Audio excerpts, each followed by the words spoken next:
నమస్తే, welcome to ఆవకాయ బిర్యానీ. నేను క్రాంతి. చంకలో ఉండడు కిందకు దిగుడు అన్నట్లుగా ఉంది కేసీఆర్ వ్యవహారం అంటున్నారు గుత్తా సుఖేందర్ రెడ్డి. చంద్రబాబుకు బంపర్ ఆఫర్ అంటున్నారు రఘువీరారెడ్డి.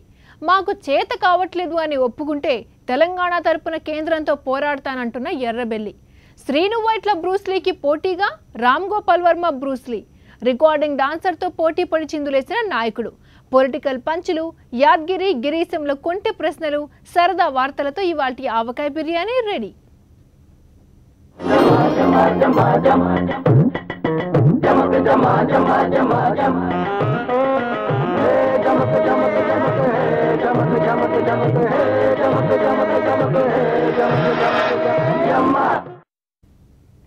కేసీఆర్ ప్రతిపక్షాలకు చక్కెరగిరి పెట్టి తప్పించుకుంటున్నాడని అన్నారు కాంగ్రెస్ ఎంపీ గుత్తా సుఖేందర్ రెడ్డి. అప్పులు చేసి సంసారం నెట్టుకొద్దామని ప్రయత్నిస్తున్నారని చురకలంటించారు. చంకలో ఉండడు కిందకు దిగడు అన్నట్లుగా తయారయ్యారు అని సీఎంపై మండిపడ్డారు. నమస్తే సారు, బాగున్నారా? చాలా దినాలు అవుతుంది మీతో మాట్లాడక. ఏం సంగతే? కేసీఆర్ సార్ పరిపాలన ఎట్లున్నది? అప్పుడప్పుడు పెద్దలు చెప్తారు, వీడు చూస్తానికి చిన్నోడే కానీ సంకలం ఉండడు కింద దిగడని గులగుల గులగుల పెడుతుంటాడు. అట్లుంది కేసీఆర్ గారి పరిస్థితి. ఏంది సంకలు ఉండడు కిందికి దిగడా? కేసీఆర్ సార్ కూడా గట్లనే చేస్తున్నాడా? ఏంది సార్ గట్లా అంటారు? పాపం కేసీఆర్ సార్ ఎంత కష్టపడుతున్నాడో చూస్తలేరా? బ్రహ్మాండంగా మాది ధనిక రాష్ట్రం అనేమో చెప్పుకుంటున్నారు, కానీ అప్పులో ఊబిలో తెలంగాణ రాష్ట్రాన్ని కేసీఆర్ గారు ముంచుతున్నారు. 10,000 కోట్లు వరల్డ్ బ్యాంక్ దగ్గర ప్రణాళికలు పెట్టాడు అప్పు కొరకు. నీ ధనిక రాష్ట్రం అయితే ఈ అప్పుల కొరకు ఎందుకు బాకులాడుతున్నావు? ధనిక రాష్ట్రం అయితే అప్పులు చేయద్దా? అప్పు చేయకపోతే మరి రాష్ట్రాన్ని ఎట్లా డెవలప్ చేస్తాడే? తెలంగాణ రాష్ట్రంలో ఇప్పుడున్నటువంటి అప్పు 70,000 కోట్లు. పుట్టే ప్రతి పిల్లవాడు కానీ బిడ్డే కానీ 20,000 రూపాయల అప్పుతో పుడుతుంది. కొత్తగా పుట్టే బుడ్డ పోరలు ఒక్కొక్కడు 20,000 కోట్ల అప్పుతో పుడుతున్నారా? అబ్బరా నాయన, అంటే గా అప్పుగా పోరలే తీర్చాలన్నా అయింది. ఇక వచ్చే సంవత్సరం ఈ అప్పుల లిస్ట్ పెడితే 37,000తో పుడతారు వచ్చే సంవత్సరం పుట్టినోళ్ళు అప్పుతోని. భూమి మీద పడ్డాడంటే 37,000 అప్పుతో పుట్టేట్టే లెక్క. అరే ఎట్లా సార్ మరి ఇట్లా అయితే? బుడ్డ పోరలను ఎత్తి మీద గింతింత అప్పు రుద్దితే ఎట్లా కావాలి? రేపు మీ అప్పు మీరే కట్టురని గా పోరలను ఎత్తుకపోతారు అయ్యింది. ఇష్టారాజ్యంగా ప్రభుత్వం ఆర్థిక క్రమశిక్షణ లేదు, ఓ పద్ధతి లేదు. 15 నెలలనే 10 కోట్లు ఆయన కార్లకే పెట్టాడు. 3 సార్లు కార్లు మారుస్తుంది. 5 కోట్లు పెట్టి మననే మళ్ళీ ఒక కాన్వాయ్ తెస్తుంది. 5 కోట్లు పెట్టి ఓ బస్సు తెస్తుంది. ఓ చెత్త చెదారాన్ని వేసుకొని చైనా పర్యటనకు 2 కోట్ల రూపాయలు పెట్టి ఒక స్పెషల్ ఫ్లైట్ తీసుకొని పోతుంది. చైనాకు ఉత్తగా టైంపాస్ పోయింది అనుకుంటున్నారా? చైనాలో గవర్నమెంట్ ఏం చేస్తున్నది, గాడ ఎట్లున్నది, ఏం కథ అని చూస్తాందుకు పోయిండు. ఇక మరి మనది ధనిక రాష్ట్రం కాబట్టి స్పెషల్ విమానం వేసుకొని పోయిండు. అక్కడ వాళ్ళకి మన గొప్పతనం కూడా తెలవాలి కదా. ఈ పండుగల పేరు మీద పబ్బం గడుపుకునే ప్రభుత్వం రంజాన్కి 20 కోట్లు, బతుకమ్మకు 10 కోట్లు, బోనాల పండుగకు 5 కోట్లు. ఏంటే ఇది నువ్వు చేసే పని? నువ్వు ప్రభుత్వాన్ని నడుపుతున్నావా? పండుగలు చేస్తానికి వచ్చినవా? ఈ తెలంగాణ రాష్ట్రం వచ్చింది ఎందుకు? నీ బంగారు తెలంగాణ అంటే ఏంది? అంటే పండుగలు చేసుకున్నాడు తప్పంటరా? పండుగలకు పైసలు ఇచ్చుడు తప్పంటరా? ఏం చేయాలనో మీరే చెప్పురు మరి.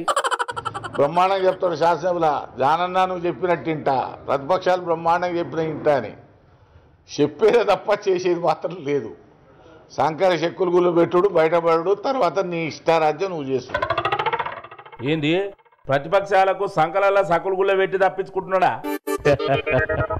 ఎన్ని దినాలు పెడతాడు సక్కులు గుళ్ళలు? ఈ చెక్కులు గుళ్ళు ఎక్కువ రోజులు నడవవు, ప్రజలకు ఒళ్ళు మంటమంతుంది. అది కాదు సారు, ఇప్పుడు ఏమంటారు మీరు? గా సార్ను సక్కులు గుళ్ళలు బంద్ చేసి ఏం చేయమంటారో చెప్పుర్రి. ఈ అప్పుల భారం అంతా ప్రజల మీద వేసి నువ్వు తమాషా చూద్దాం అనుకుంటున్నావా కేసీఆర్? ఏహే, ఎందుకట్లా వీక్క తింటారు? అప్పులు చేసి రాష్ట్రాన్ని నెంబర్ 1 స్టేట్ లెక్క తయారు చేస్తాడేమో. అప్పులు లేకుండా చేయాలని సంసారం నడుపుతారు, కానీ అప్పుల్లో ముంచాలని సంసారం నడపడం ఒక కేసీఆర్ని చూస్తున్నాను నేను. ఏహే, గట్లెందుకు చేస్తాడు సారు? అప్పులు చేసేది ముంచుతాందుకు కాదు, సంసారాన్ని మంచిగా జోరుదారుగా నడిపిస్తాందుకు కొత్త కొత్త ప్రాజెక్టులు కట్టించేందుకు అప్పులు చేస్తున్నాడు. అవ అసలు పనులను వదిలిపెట్టి పనికిరాని పనులను నెత్తలు పెట్టుకొని ముందల పెట్టుకొని రోజు గూగుల్ మ్యాప్లు చూస్తే వచ్చేది లేదు, సచ్చేది లేదు. నీ జీవిత కాలంలో ఈ ప్రాజెక్టు పూర్తయ్యేది కూడా లేదు. గూగుల్ మ్యాప్లు చూసుడు పనికిరాని పనా? అరే గదే అన్నిటికంటే పెద్ద పని. గా గూగుల్ మ్యాప్లో అంతా కళ్ళకు కట్టినట్టు అవుపిస్తుందట కదా, గందుకే పొద్దాక గవే చూస్తున్నాడు. గండ్ల తప్పేమున్నది నాకు అర్థం కాదు. కానీ గూగుల్లో ఉండే మ్యాప్లు గూగుల్లోనే ఉంటాయి, కేసీఆర్ గారు ఉండే కాడ కేసీఆర్ గారి కాడనే ఉంటాయి, నీళ్లు ఉండే కాడ నీళ్ళే ఉంటాయి తప్ప. అంటే ఏంది కేసీఆర్ సార్ను గూగుల్ మ్యాప్లు చూడొద్దంటరా? జరుగుతున్న ప్రాజెక్టులని బంద్ పెట్టేసి ఇప్పుడు ఇక గూగుల్కి మ్యాప్ ముందర పెట్టుకొని కూర్చొని ఎన్ని రోజులు చూస్తావు? అర్థమయ్యేదాకా చూస్తాడు. గూగుల్ మ్యాప్లు చూసుడు కూడా తప్పంటే ఎట్లా సారు? చూడనీతి రాదు, ఏమైతుంది? కావాలంటే మీరు కూడా గూగుల్ మ్యాప్లు చూడుర్రి.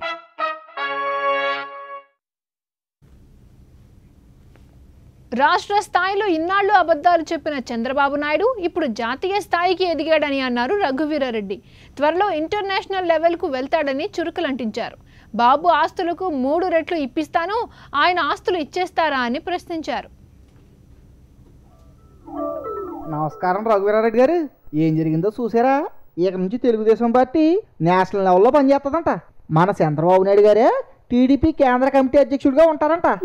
రాష్ట్ర స్థాయి నుంచి జాతీయ స్థాయికి ఎదిగినారు ఆయన.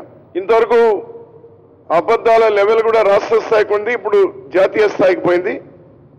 ఇంకా ఇంటర్నేషనల్ స్థాయికి కూడా వెళ్లాల్సినటువంటి అవసరం ఉంది. అదేనండి మన తెలుగులో ఉన్న జబ్బు. ఒక తెలుగుడు పైకి ఎదుగుతూ ఉంటే శబాసాన్ని మెచ్చుకుని భుజం తట్టాల్సింది పోయి కాళ్ళు ఎట్టుకుని కిందకి లాగేస్తారటండి. ఇవాళ నేషనల్ లెవెల్కి వెళ్తారా, రేపు ఇంటర్నేషనల్ స్థాయి, అందులో అనుమానమే లేదు. రీసెంట్ గా తమ ఆస్తులు కూడా ప్రకటించారు చిన్నబాబు గారు, చూసారా మీరు? నిన్న నేను ఒక ఫ్రెండ్ గంగరాజ్ అని నా ఫ్రెండ్ నాకు ఫోన్ చేశాడు. ఫోన్ చేసి ఏమన్నారు గంగరాజు గారు? కాంగ్రెస్ పార్టీలో ఏదైనా పదవి కావాలన్నారా? అతను ఏమన్నాడంటే మీ ముఖ్యమంత్రి 44 లక్షల రూపాయల ఆస్తి ఉందన్నాడు కదా, నేను ₹1 కోటి ఇస్తాను అతనికి, నా ఆస్తులు నాకు ఇప్పించు అన్నాడు. ₹1 కోటి ఇస్తాడా? ₹1 కోటి చంద్రబాబు నాయుడు గారు ఆస్తులన్నీ గంగరాజు గారికి ఇచ్చేలా భలే ఓరండి మీరు. ఆ గంగరాజు గారు ఎవరో కానీ బాబు గారు ఆస్తులన్నీ చాలా సీప్గా కొట్టేద్దాం అనుకుంటున్నారు. ఆశకి అర్థం ఉండాలని చెప్పండి. ఆ గంగరాజు రెడీగా ఉన్నాడు ₹1 కోటి ఇవ్వడానికి. అతను 44 లక్షల రూపాయల ఆస్తులు అతనికి ఇస్తే 1 to double వచ్చేస్తుంది. అందులో ఎకనామిక్ స్టూడెంట్ కూడా కాబట్టి వెంటనే ఆఫర్ ఒప్పుకుంటాడు. ఆఫర్ ఒప్పుకోలేదు అంటే ఇది అబద్ధం అని. అరే మళ్ళీ అదే మాట. గంగరాజు గారు కేవలం ₹1 కోటి ఇస్తా అన్నాడు, కానీ అక్కడ 4 రెట్లు ఇచ్చి బాబు గారి ఆస్తులు కొనడానికి పార్టీ రెడీగా ఉందని ఆల్రెడీ బంపర్ ఆఫర్ ఇచ్చారు అంబటి రాంబాబు గారు. ఓసారి అనండి. మీరు మొత్తం ఆస్తులు ఏదో ప్రకటించారు కదా, మీ నాన్నగారికి 42 లక్షల రూపాయలు మాత్రమే ఉన్నదని, లేదు మీ తల్లిగారికి 33 ఏదో సంథింగ్ ప్రకటించారు. దీనికి డబుల్, మరి మాట్లాడితే ట్రిపుల్, మరి మాట్లాడితే 4 times ఇచ్చి మీ ఆస్తులను తీసుకోవడానికి సిద్ధంగా ఉన్నవారికి మీ ఆస్తులు ఇస్తారా? విన్నారా? ఇప్పుడు చెప్పండి, గంగరాజు గారు ఆఫర్ గొప్పదా, రాంబాబు గారు ఆఫర్ గొప్పదా? అయినా అంటా మీ బ్రహ్మ కానీ 2 రెట్లకి 4 రెట్లకి మీరు ఇచ్చే ఆఫర్లకు బాబు గారు ఒప్పుకుంటారు ఎట్టండి? ఆఫర్ ఒప్పుకుంటే అతను నిజాయితీగా 44 లక్షలు కరెక్టే. ఆఫర్ ఒప్పుకోలేదనుకో ఇది శుద్ధ అబద్ధం అని. అది సరే కానీ బాబు గారు ఆస్తులంతా ప్రకటించేశారు, మరి మీరు కూడా మీ ఆస్తులంతా ప్రకటిస్తారా? ఇప్పుడు నేను ఎవరికి ఇవ్వాలి? నేను ఎమ్మెల్యేని కాదు. ఎమ్మెల్యేగా మంత్రిగా ఉన్నంతసేపు ఇస్తూ వచ్చినాం. ఈరోజు మమ్మల్ని ఎవరైనా అడిగితే ఇస్తాం. నువ్వు నాకు లెటర్ అయ్యి నీకు పంపిస్తాను. ఏ దిగులండి, మళ్ళీ ఎవరొకరు వచ్చి అంత ఇస్తాం ఇంత ఇస్తాం మీ ఆస్తి అమ్ముతారా అంటూ మీకు కూడా బంపర్ ఆఫర్లు ఇస్తారు. మీ ఆస్తుల విషయం పక్కనట్టండి, ₹1 కోటి బాబు గారు ఆస్తులు ఇస్తారా అని అడగడం మాత్రం చాలా అన్యాయం అండి.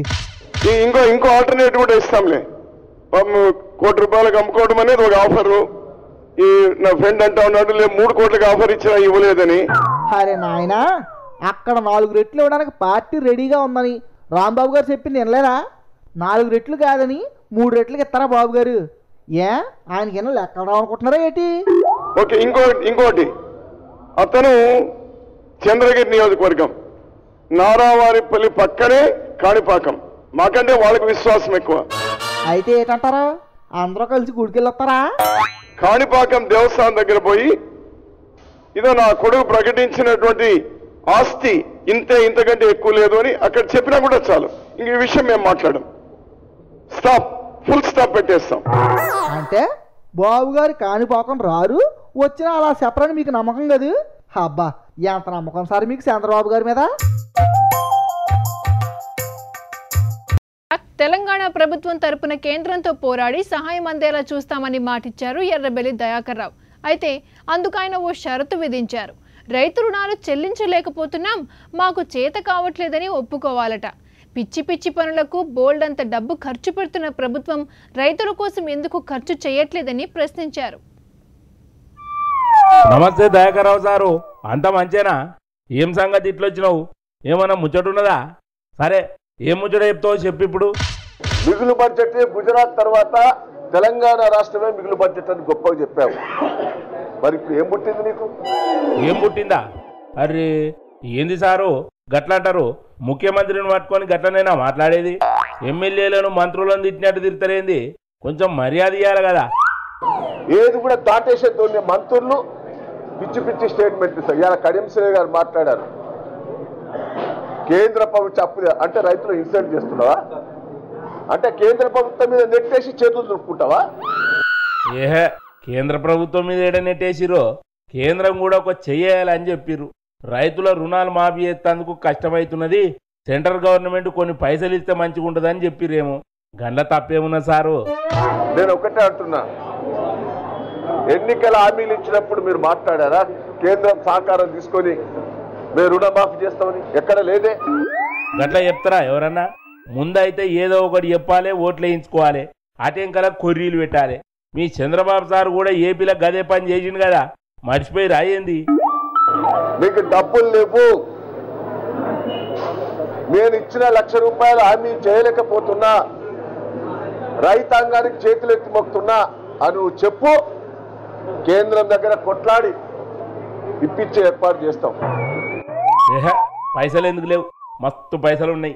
ధనిక రాష్ట్రం దగ్గర పైసలు ఉన్నాయా? నువ్వు పిచ్చి పిచ్చిగా ఖర్చు పెట్టేసి ఆ యాప్ దీన్ని పెట్టు అంటున్నావు. నేను సహకరిస్తానని చెప్పావు. పిచ్చి పిచ్చిగా ఖర్చు చేస్తున్నారా? పిచ్చికిచ్చి అంటారేం సారు? ఎట్లా ఒప్పిస్తున్నాడు మీకు కేసీఆర్ సారు? పిచ్చి పిచ్చిగా ఏం ఖర్చు చేసిర్రో చెప్పుర్రి. సెక్రటరీ తీసి ఆ మెంటల్ హాస్పిటల్ కాడ కడతానంటావు, ఇందిరా పార్క్ కాడ హుసేన్ సాగర్ కడతానంటావు, ఉస్మానియా హాస్పిటల్ కొట్టేస్తానంటావు. ఆ డబ్బులన్నీ ఖర్చు పెట్టే బదంటే ఈ ఒకేసారి రుణమాఫీ చేస్తే ఏంది? కూల కొడతామన్నాడు కానీ ఏం కూల కొట్టలే కదా. ఇక కూల కొట్టినప్పుడు పైసలు ఖర్చు చేసేదేముంటది? అరే ఆ సారు ఏ పని చేసినా తప్పే అంటే ఎట్లా సారు? ఇట్లా అయితే బంగారు తెలంగాణ ఎట్లయితే చెప్పురి. వరంగల్ పోయి లండన్ చేస్తా అంటావు, కరీంనగర్ పోయి న్యూయార్క్ చేస్తానంటావు, పాత బస్తీకి పోయి ఇస్తాంబుల్ చేస్తా అని కూడా చెప్పిండు. చెప్పనీతి రాదు. ఏమైతుంది? అయ్యేది ఉన్నదా పోయేది ఉన్నదా అని మీరే అన్నారు కదా.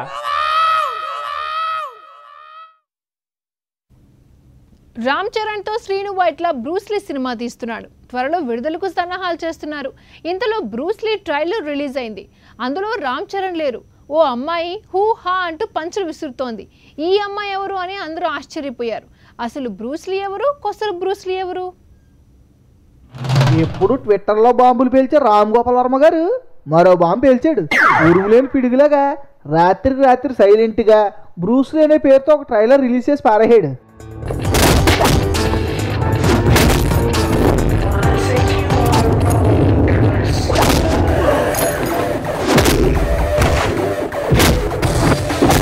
You put water into a cup, it becomes the cup. You put water into a bottle, it becomes the bottle. You put it in a teapot, it becomes the teapot. Now water can flow or it can crash. Be water, my friend. అదేటి Bruce Lee cinema director Srinu Vaitla కదా, అందులో hero Ram Charan కదా. ఈ ట్రైలర్లో కనిపిస్తున్న అమ్మడెవరో రామ్ చరణ్ కనిపించట్లేదేంటి అనుకుంటున్నారా? అందరూ అలాగే అనుకున్నారండి బాబు. అసలు విషయం ఏంటంటే రామ్ చరణ్ బ్రూస్లీ వేరు, రామ్ గోపాల్ వర్మ బ్రూస్లీ వేరు.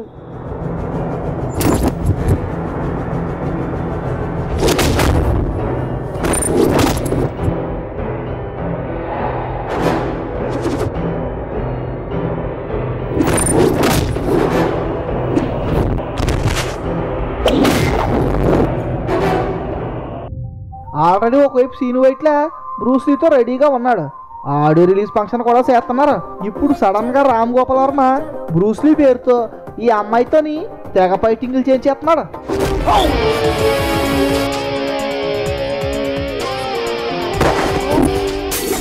రామ్ గోపాల్ వర్మ గారు బ్రూస్లీకి పెద్ద ఫ్యాన్ అంట. కొన్ని రోజులు కూడా కరాటే ప్రాక్టీస్ చేశారంట. అంతా బాగానేది కానీ బ్రూస్లీ పేరుతో ఒక సినిమా రిలీజ్ కావడానికి రెడీగా ఉంటే అదే పేరుతో ఆడ బ్రూస్లీని తయారు చేసి సడన్గా ఎందుకు వదిలేడా అని ఆంధ్ర అభిమానులు అనుకుంటున్నారు.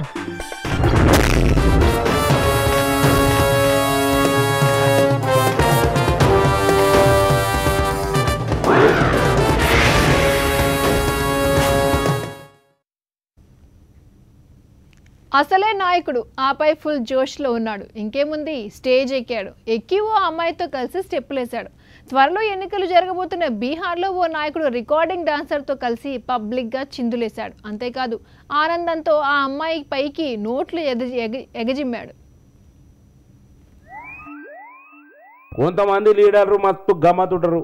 గాళ్ళ కోపం వచ్చినా సంతోషం వచ్చినా ఆగనే ఆగరు. గా బీహార్లో అయితే అబ్బర నాయన గా లీడర్లు ఆడింది ఆట పాడింది పాట అనుకోర్రి. ఎంత లత్కోరు పని చేసినా గజేంద్ర భయ అని అడిగేటోళ్ళు ఉండరు. ఇప్పుడు గాడ ఎలక్షన్లు దగ్గర పడ్డాయి. కొందరు లీడర్లు టికెట్ల కోసం ఆగమాగం అవుతున్నారు. టికెట్లు రానోళ్ళు లబో దిబోమని మొత్తుకుంటున్నారు. అన్ని పార్టీల లీడర్లు ఎలక్షన్ ప్రచారంలో మస్తు బిజీగా ఉన్నారు. కానీ గయా నియోజకవర్గం నుంచి పోటీలో ఉన్న జేడీయూ క్యాండిడేటు అభయ్ కుష్వా ఏం చేసినో ఎరికేనా? మీరే చూడుర్రి.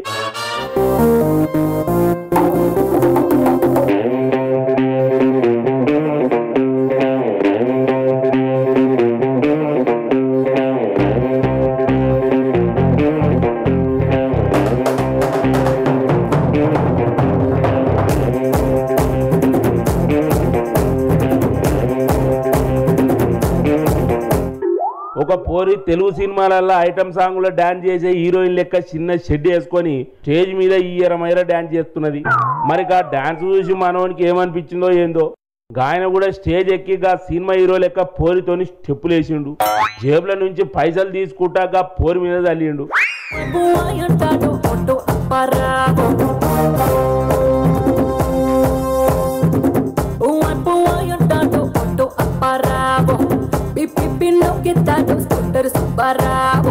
చిప్పాడు పొడికోలంతా ఎరగా పడతారు.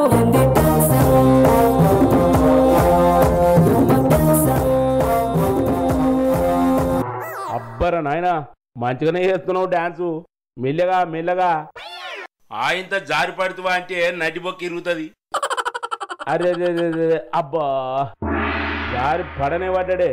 నేను చెప్తానే ఉన్నానా జరంతా మెల్లగా స్టెప్లు ఏమని.